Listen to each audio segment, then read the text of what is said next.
دلی کے اندرا گاندھی انٹرنیشنل ہوائی اڈے پر اتوار کو الصبح ایک بڑا طیارہ حادثہ ہوتے ہوتے ٹل گیا۔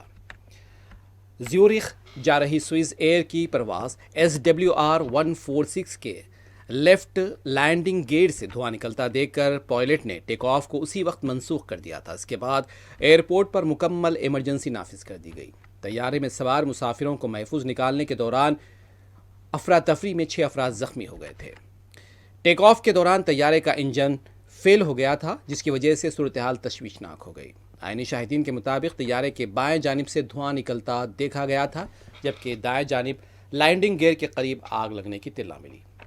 طیارہ ٹیک آف کرنے ہی والا تھا کہ اچانک بائیں لینڈنگ گیئر سے گہرا دھواں اٹھتا نظر آیا۔ عملے نے تیزی سے کام کیا، ٹیک آف کو روک کر جہاز کے تمام 7 ایمرجنسی گیٹس کھول دیے گئے اور مسافروں کو سلائیڈرز کے ذریعے باہر نکالا گیا۔ حالات کی سنگینی کو محسوس کرتے ہوئے فوری طور پر مکمل ایمرجنسی کا ایئرپورٹ پر اعلان کیا گیا، جس سے ہوائی اڈے پر کھلبلی مچ گئی۔